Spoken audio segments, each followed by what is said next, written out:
Did Clemson and Notre Dame just save the ACC, or is this Clemson's way of saying peace?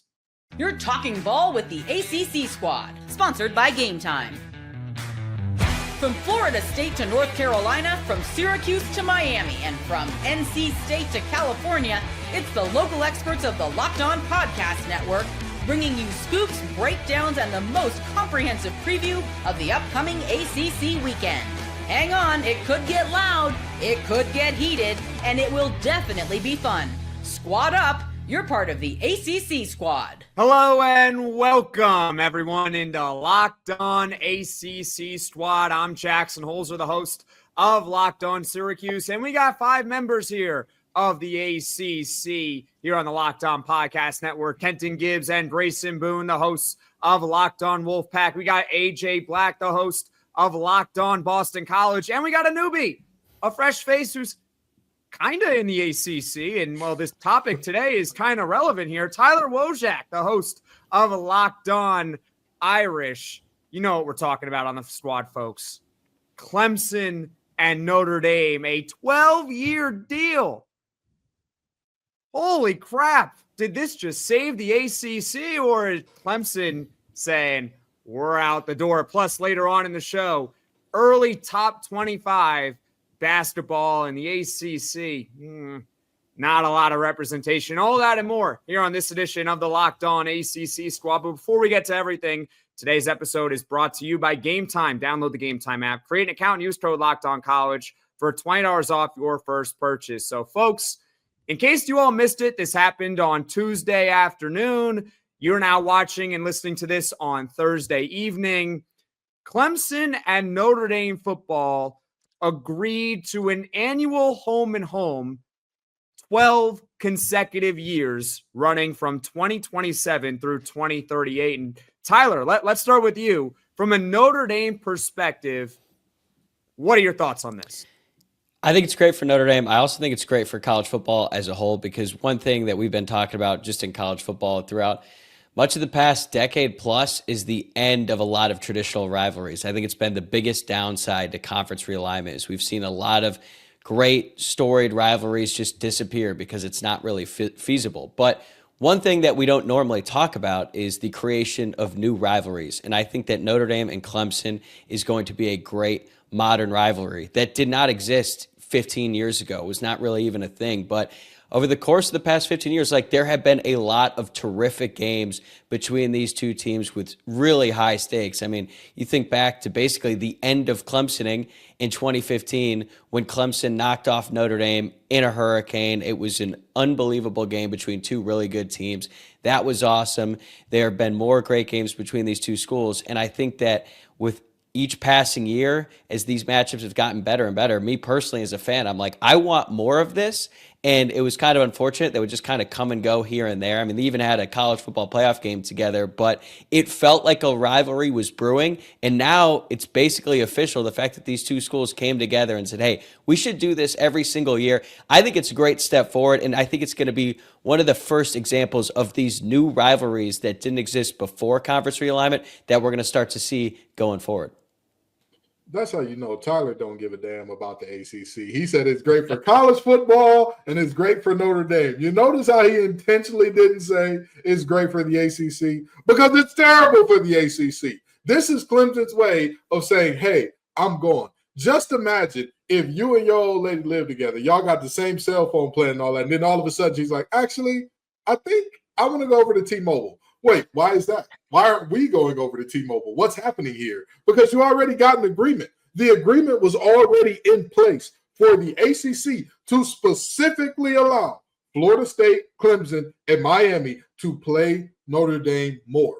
All of our teams, everybody else, Jackson, the Syracuse Orange, Grayson, NC State, AJ, the Boston College Eagles, we all were to the side to begin with. Now, it's not even an informal thing where it's like, I mean, y'all go get in where y'all fit in, I guess. It's officially Clemson saying, hey, regardless of whether we in ACC or not, spoiler alert, we're not going to be here for long. We're going to want to play Notre Dame. I do agree. It's great for Notre Dame. Absolutely. It's great for Clemson. Absolutely. For the actual sport of college football, As a whole, sure, it's great.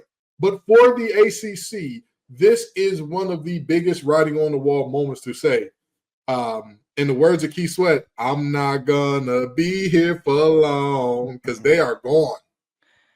I mean, if there's one thing we know about Notre Dame, it's that Notre Dame loves Notre Dame. If there's two things we know about Notre Dame, they love Notre Dame and talking about Notre Dame. But this is a great deal for Notre Dame and for Clemson as well, because, I mean, in the new era of revenue sharing, this is going to be one of the top televised games, I'd imagine, for each and every one of single of those 12 years. And so my only, I guess, ask is that it does remain a home and home. I don't want to see it get like commercialized and they're playing this game in Nashville for some reason.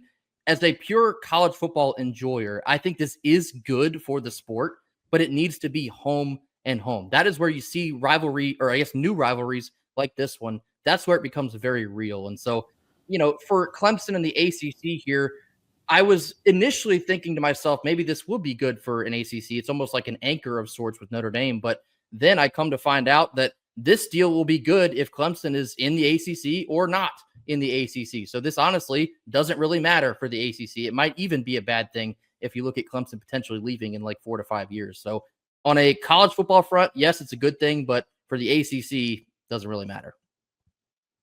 Yeah, I'll jump in here as well. I mean, I think kind of just to piggyback on what Kenton and Grayson were saying, yeah, like this is a great move for college football.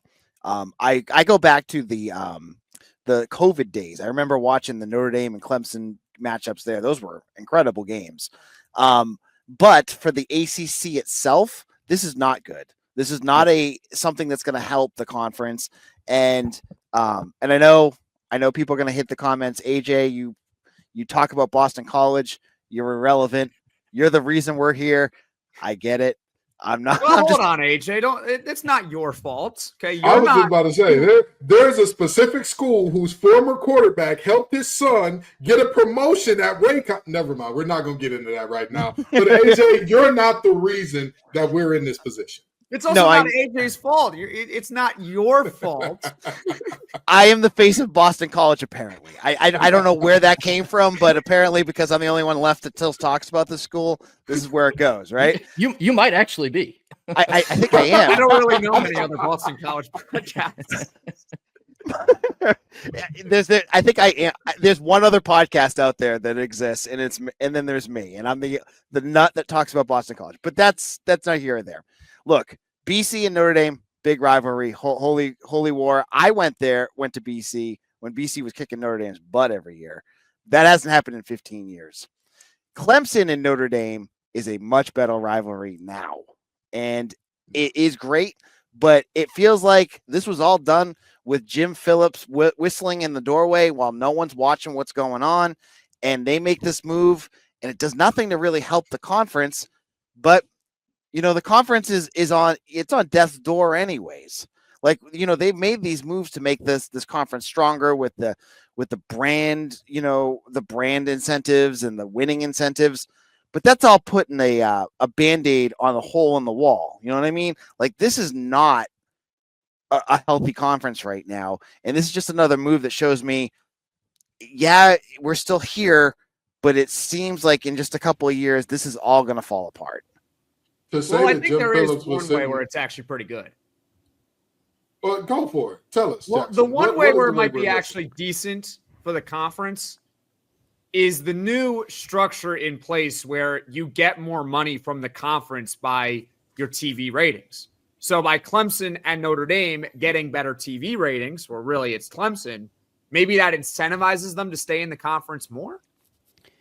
Well, I think that's part of it, because with the new revenue sharing model that basically Clemson and Florida State agreed to, don't they take 60% of the revenue, but then it's distributed proportionally based on who brings in the biggest ratings. So I think that Clemson made that deal and they're thinking, okay, we're going to get the biggest TV rating, so they are going to therefore get more money. And then they get this deal with Notre Dame, which does count as one of the 5 ACC games that Notre Dame plays every single year. So as soon as that agreement was made with the ACC between Clemson, Florida State, and then the conference at large, and then they realized that they would get paid based on the amount of views that they would get, then they were like, all right, let's go to Notre Dame and set this up, because of all the great matchups that we've already seen before between these two schools. So it really does benefit Clemson, and I think that this has been in the works for a while on their side because they saw an opportunity and they took advantage of it. Absolutely. I think too. But I was gonna say real quick. I think if I'm not mistaken, isn't Florida State and Miami also supposed to be playing Notre Dame more often in the future? I think that was like a side. Yeah, that was also part of it, but it's not like. Yeah, it's not set in stone over the course of a 12-year deal because also, if you think about it, 12 years is a super long time. It's kind of hard to imagine what college football is going to look like because Notre Dame also has Alabama and Texas on the schedule 1 year in the same year that this deal is going on. And I was thinking like, okay, what are the odds that they actually play all three games, just given the fact that these schedules are so fluid? But I do think that this Notre Dame-Clemson rivalry is here to stay. Well, folks, we still got plenty more to discuss about Clemson and Notre Dame and the long-term health of the ACC. So you're going to want to stick with us here on the Locked On ACC Squad. There's nothing like the atmosphere of an NBA playoff game. Every bucket, every defensive stop, every moment feels huge. It's electric in the arena. And with Gametime, you can be a part of it without the stress of last-minute ticket hunting. Gametime makes it fast and easy to get playoff tickets, even when demand is sky high. Prices on the app actually go down as tip-off gets closer, and their last-minute deals can save you up to 60%. That's right, folks. You can save up to 60% off buying last minute for sports, concerts, comedy, theater, whatever you would like. And the all-in pricing feature is truly the best because it means no surprise fees at checkout. What you see is what you are going to pay. Take the guesswork out of buying tickets with Gametime. Download the Gametime app, create an account, use code LOCKEDONCollege for $20 off your first purchase. Terms apply. Again, create an account, redeem code LOCKEDONCollege, LOCKEDONCOLLEGE for $20 off. Download Gametime today. Last minute tickets, lowest price guaranteed. Thanks for sticking with us here on the Locked On ACC Squad. I'm Jackson Holzer, the host of Locked On Syracuse. Kenton Gibbs and Grayson Boone, the hosts of Locked On Wolfpack. AJ Black, the host of Locked On Boston College. We did lose one member. Don't worry, he's okay. But Locked On Irish is not here anymore here on this podcast. Oh, the Irish only being halfway in? What a shocker. What a surprise. It's an crazy. Irish goodbye, if you will. It was definitely an Irish goodbye. And you know what? We don't even have Dalton Pence in his Wi-Fi. What a shame here on this ACC squad. But you know what? Let's continue talking about Clemson and Notre Dame in this 12-year deal here. And how do you think this affects the long-term health of the ACC in general? You know, you said that Jim Phillips was probably whistling out the door. No, he was sitting in that chair in hotel rooms. You know what the chair is called. We just can't say it on there here. He was sitting in that chair watching this go down because this was a direct undermining of the ACC. How does this feel for the ACC's health? Again, I want to know, right? And this is why, you know, Tyler knows he's my boy. I'm not actually upset at him, but I'm damn upset that he left because I want to call to the carpet the idea that, well, this may incentivize Clemson to stay with the conference longer because they're going to get more money out of this deal. If that were the case, I know that it was not formally set in stone that Clemson was going to play Notre Dame every year. However, what was set in stone was that Clemson was going to be one of three teams that was guaranteed every year. Syracuse got no such guarantee. NC State got no such guarantee. Boston College, Wake Forest, SMU, all of these teams got no such guarantee. We kind of do, but that's a different story. We have a long history with them, but that's different. But anyways. Very fair. Very fair. But a vast majority of the ACC has nothing to do with a guarantee. I know North Carolina's not in on it. I know Louisville's not in on any long-term guarantee. So it to me, I'm looking at this and saying, at the end of the day, the ACC already put something in place to make sure that you were going to live high on the hog, to make sure that you got the additional opportunities. And yet a deal was still struck to say, without the ACC, without any affiliation to the ACC, we're still going to get you guys, and we're still going to get you once a year. Again, if you're talking about the long-term health of the ACC, this is very much so a very, at minimum, kneecapping of that long-term health. So when do you think Clemson leaves? 2030.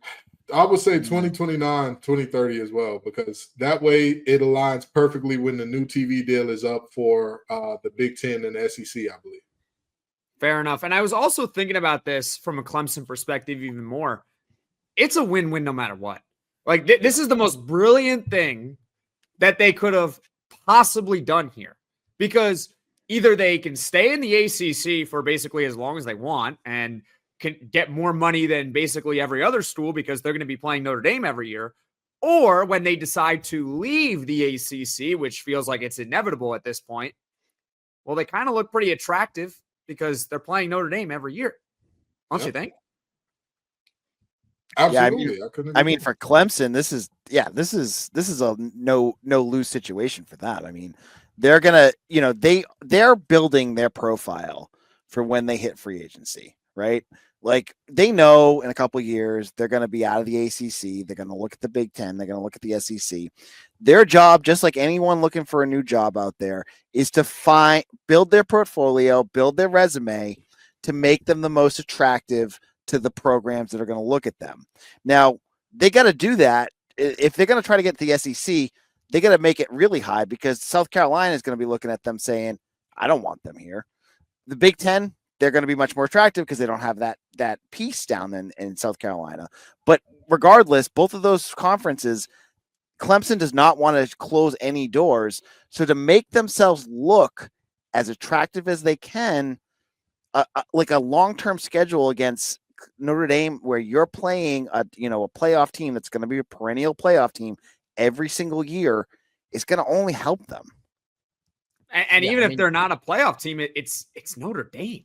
Right. They're going to draw no matter what.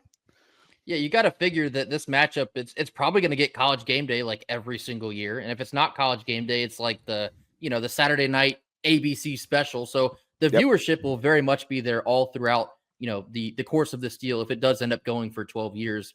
But I can't get over the fact that, like, this is just so inconsequential for the ACC. And for anyone that watched Loki, the Disney series on Disney Plus, I kind of liken this to, like, when they go back in time before like a doomsday scenario, they can do anything they want, but it won't matter because it's going to get wiped out anyway.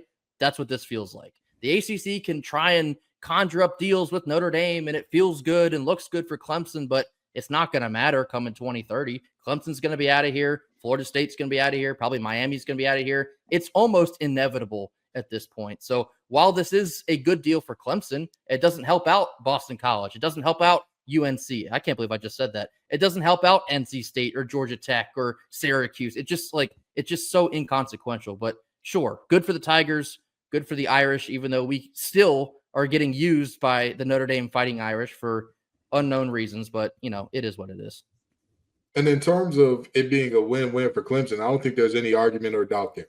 I mean, there's no way that you could say either one of the teams involved are a loser in this. And you talk about what does this look like going forward and all that good stuff. Again, the TV deals are up when they're up. It's very interesting that this deal was struck for them to have 2 to 3 years worth of games exactly before the new TV deals are set to be cut there. But you talk about being very interested or very interesting to those two conferences. I mean, it's Clemson. They're a premier brand in the sport. There's no argument about that. And I'll tell you, the only way that benefits the ACC, congratulations, Jackson. You'll be the most important team wearing orange in the conference. I mean, that's without a doubt. That's without a doubt.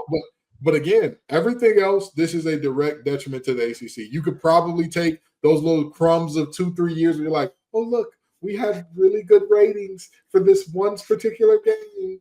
And then what? Because ESPN is no idiots. When they're factoring in whatever contract negotiations or whatever the case may be, they're going to factor in, well, wait a minute, what percentage of those views came from Clemson and Notre Dame? So, again, it's just one of those moments where this is why I said from the beginning, do not capitulate, fight with every single thing you have, because at the end of the day, if you're saying, well, we'll just lose slowly, that's guaranteeing a loss. If you just fight and claw with everything you got and you end up losing, at least you go down swinging instead of going down saying, please think about us. We're your conference, remember? We're important. Notre Dame, we're half your conference, right? Every other sport besides football, you guys are over here. Come on. Never going to happen. Well, folks, any last thoughts on this? Go ACC. Go ACC. We're all going to be dead anyway, right? A little far, but I get where you're going. I meant the ACC will be dead. I get you, Jackson. I get you. I'm just saying a little far. I wonder what's going to happen with every other team in the ACC once this other team fairly. Where are they? Does everyone stay, or what happens? Jackson said, "Send the asteroid." People keep getting it confused. We are closer to the Big 12 than we are the Pac-12. Don't get me wrong. Will the conference take a hit? Absolutely. I'm not saying that losing Clemson, losing Florida State is nothing. But at the end of the day, the Big 12 is still considered a power conference. We still will be considered a power conference without these major schools. Again, it's not good, but we are not the Pac-12 where we're going to see those 3 leave, and then we're going to see 6 more leave, and then we're going to see – that's not happening here. Because, again, most of these schools have no place to go. With all due respect, most of us, you can't go nowhere, even if you damn wanted to. Yep. Maybe and you're not even bringing up the fact that I think in like 6 or 7 years, some of these schools in the Big Ten and SEC, they're going to get their butts kicked out too. Yes. Like Rutgers, Maryland, Vanderbilt. Hold on. It's coming. It's coming.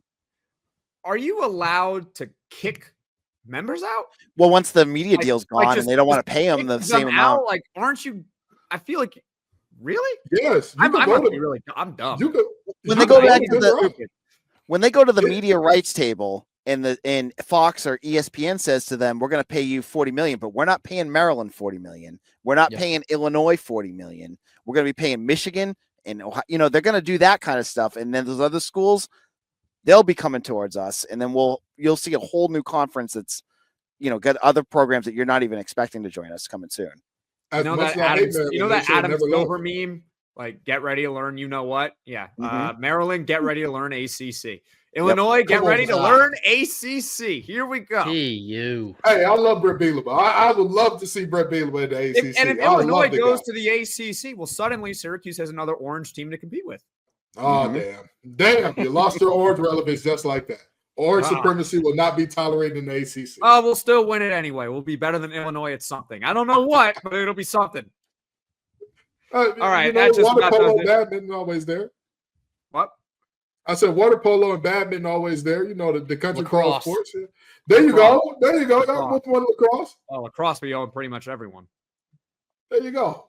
That's neither here nor there, though. That just about does it for this Clemson and Notre Dame talk. But we're going to shift gears to the hardwood because there's some early top 25s coming out about basketball here, and there's just not a lot of ACC representation. So has the conference done enough to recover?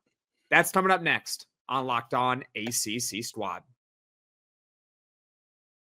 Did you know your Fire TV is also an Xbox? Turn any TV into your gaming and entertainment hub with Fire TV Stick 4K devices. No console required. Just grab your pair of controllers, subscribe, or sign into Xbox Game Pass Ultimate with EA Play included, and you're ready to play. Dive into hundreds of premium titles from EA Sports College Football 25 to Call of Duty, Black Ops 6, and Avowed. As easily as you stream your favorite shows, it's gaming made simple, and it's all on your Fire TV. With 4K streaming, watch more than 1.5 million movies and TV episodes with your favorite subscribed services like Netflix, Prime Video, Disney Plus, Max, and more. Head to Amazon.com/Fire TV Locked On to get started. Xbox Game Pass Ultimate subscription and compatible controller required. Available on select devices, including Fire TV Stick 4K 2nd Gen, Fire TV Stick 4K Max 1st and 2nd Gen, and Fire TV Cube 3rd Gen. This is the Locked On ACC Squad. I'm Jackson Holzer, host of Locked On Syracuse, Kenton Gibbs, and Grayson Boone, the hosts of Locked On Wolfpack, and of course, AJ Black, the host of Locked On Boston College. We are done talking about football, and folks, you know what that means. You know what I have to do, right? Hey, I don't know why. I was just about to say, I don't know why we want to be sad about you switching your background. I had to make it dramatic. I had to make it dramatic to get the basketball background in here. So there's a lot of top 25 lists coming out. And the transfer portal, see, AJ's doing it too. Me and Grayson will up our game next time. We'll have basketball backgrounds ready Grayson Say normally hello has to some my banners in closet. his background. That is fantastic. So the transfer portal is kind of winding down. I mean, there's just not a lot of great players really out there at this point. If your team is making a move, and we'll talk about NC State in just a moment here, it's probably just a depth guy at this point. It's probably your 13th or 14th guy. He's getting a nice NIL offer to sit on the bench for most of the season. So we kind of know what these rosters are going to look like heading into next season. And with that being said, ESPN just released their updated top 25. Now, keep in mind, this was on Tuesday. And so now you're watching or listening to this on Thursday. So maybe something's changed. But at the time of this recording, only 3 teams were in the top 25. That's it. You got Duke at 6, Louisville at 7. So they've done a lot. And then North Carolina, because of their name, they're top 25. So Kenton and Grayson, do you have something to say about it? Because, I think there's an addition coming here soon. Maybe not like today, but soon we will have something to say about this. There's still a pending potential very big fish on the line for NC State basketball in these next couple weeks. But I mean, our portal class so far, it's pretty good. I don't think it's, wowed anyone per se. I think everybody associates Will Wade with fireworks and, the mantra of an American gangster. I think that's coming, but so far, Will Wade and his staff have been very meticulous about who they're going out and adding. It's all been kind of done in the shadows, very behind the scenes type of deal. But NC State fans are getting very excited about who we have so far. We picked up a point guard from Michigan State and Trey Holloman. We picked up Terrence Arsenault, who just played in the national championship with Houston. We've picked up a center from overseas who's playing in France, Paul Mbia. He has a wingspan, I think, of like 7'7", very raw, unproven talent there. And if you do add in a potential of PJ Haggerty, who's the guard from Memphis, that's the big fish in question. He was the number 3 leading scorer in all of college basketball this past year. I think it was over like 21 points per game. If Will Wade can land that, then you will see NC State more than likely pop up on some of these lists. Haggerty is a big fish, but he's a lot better. But Will Wade's a lot better than Captain Ahab. We're actually going to get our white whale, okay? Moby Dick ain't sliding away from us. But in all seriousness, when I look at the preseason, way too early rankings and all that, who cares? I mean, at the end of the day, I've told everybody for the longest, the ACC has that negative perception right now nationally. We have that negative perception, that cloud hanging over us. That's like, if you ever seen the meme where it's like, oh, wow, that dress looks great on you, flirting. And then the larger fella comes along and says the same thing in this harassment. We're the harassment guy right now. That's where the ACC is, okay? Everything that we do will be the wrong move. Everybody will harshly criticize everything that we've done. If you don't believe that Odom and company will be near the top 25, will be a team that is in tournament contention this year, I don't know why. I don't know what he's shown you to think that he can't get it done. If you don't believe that Will Wade and company will be getting it done this year, I don't know what else there is to tell you. With all the losses that Clemson is suffering, has Brownell not shown us, hey, don't sleep on us. It does not matter where you rank us in the preseason. We will find a way to at least be formidable and decent every year over the past few. So, I mean, at the end of the day, and then that doesn't even mention all the great things that Syracuse did with their recruiting class and their portal class. So, again, the ACC right now is suffering from that thing of, because people believe you're bad, they're going to project that onto you. But I'm thankful that there's going to come some days not too long from now where there's a ball that's going to be tossed in the air. 2 big men are going to try to tip it to their team, and then points will be tallied. I'm thankful that we'll get to see these guys do what they do because, again, preseason rankings are preseason rankings. No big deal. AJ, you want to say something there? Coming from a school that you would be surprised if this picture behind me is not actually during a game. When Duke or Syracuse are coming to town. Yeah, unless it was Syracuse or Duke, that's usually what it looks like at this point. So I look at ACC, and the one thing that I worry about is that we talked about this in the first segment about the growth of the Big Ten and SEC, and that media rights extra money that they're getting that they can now funnel into whatever the heck they want, whether it's staffing. I mean, Todd Golden at UF just got a 6-year deal, and he's paying all his assistants, so they're not going anywhere. So, like, these bigger programs are getting more money to do this kind of stuff. So my bigger concern for the ACC in terms of basketball is, I agree with Kenton. You got to play the games first before you can say if this is going to work or this isn't going to work. But I'm still wondering if this, stratification between the Big Ten and the SEC, and hey, we should also talk about how the Big East, they're funneling all their money into basketball. They don't have to funnel into football. They have more money to do that kind of work. Is this really hurting the ACC right now? Because the ACC has to pay for, football, baseball, all these other sports that are costing them more money. Is that what's going to end up, why there's such a bad perception of this conference right now? You have programs on the rise. NC State, obviously, like, just watching what they're doing is right. I mean, man, Pat Kelsey has done incredible things in just 1 year. And then you have Miami and Florida State also, they got new coaches. Things are looking on the right side there. But again, when the ball tips off, is it enough? And I'm not sure it is. I think you made a great point just there about the Big East. Yeah. Because I think the Big East is about to return to basketball prominence. And the reason why I think that is because you got this House settlement, which actually might be more up in the air than we originally thought. But if we assume that goes through and every school gets to spend a maximum of $20 million, give or take, on their players, they're allowed to pay their players directly with this new deal coming in place, right? Revenue sharing. All cool. That's the cap, $20 million.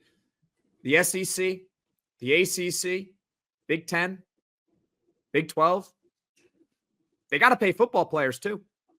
And there's nothing in that deal that says, hey, you got to divide it proportionally among different programs. You can choose whatever programs you want to spend your money on.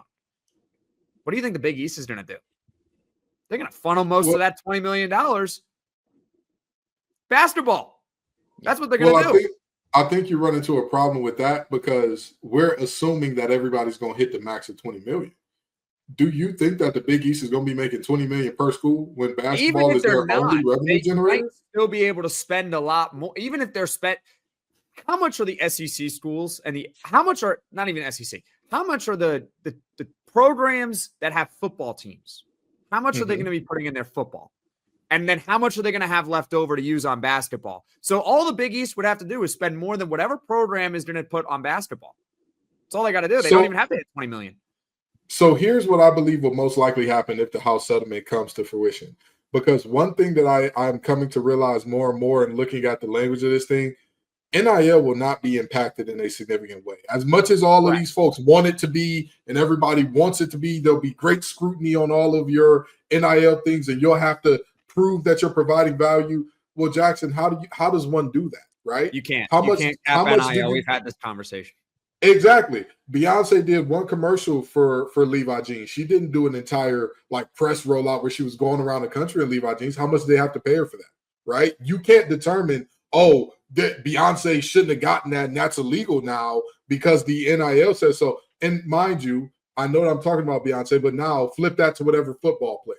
Flip that to, I was going to say Trevor Pena, but he's no longer in the ACC. Yikes. But flip that to a CJ. Klubnik. Exactly, Cade Klubnik. Flip that to, let's say Nico actually would have went to USC. What do you do then to say, this guy doesn't deserve that? So I think that these teams are going to use that money to supplement wherever NIL comes short. But I don't think that there will be so much money in that now all of a sudden these Big East teams who only have TV deals for basketball are going to be bought even. With all due respect, if DePaul can generate the same amount of money as your school, you're the problem, buddy. Sorry to tell you. All right. Well, we still got a while to go before the games officially tip off, but I think it's easy to say that they don't matter when it doesn't fit the narrative of, we're going to be so good. And then you only see 3 teams. It doesn't matter. But, if there were 8 teams in the top 25, we'd be pounding our chest saying, go ACC, go ACC. Look at how great we did as a conference. Look at all these projections out there saying how great we're going to be. That's kind of where I'm at right now. It's one of those things where you got to see it to believe it. They're coming off their worst season in quite a while, where Duke was legitimately the only really good team out there. Even the teams we thought we good disappointed in March Madness. I'm talking about Louisville and North Carolina and Clemson. So we'll see. But you know what? they got to play the games, and when in doubt, win your games, right? Thank you, everyone, for tuning in to this episode of a Locked On ACC Squad. And hey, folks, since you've made it this far in the podcast, can you do us all a favor? Hit that like button, hit that subscribe button. Helps the channel grow and reach all ACC fans. And folks, you want to check out more of our content? Well, hey, guess what? I'm the host of Locked On Syracuse, upload every single day. Same thing with Kenton Gibbs and Grayson Boone. They're the host of Locked On Wolfpack. Be sure to subscribe and like their channel. And of course, AJ Black, the host of Locked On Boston College. Do us all a favor, hit that subscribe button. It truly means a ton. We appreciate all of your support, and we'll see you all again next week on ACC Squad.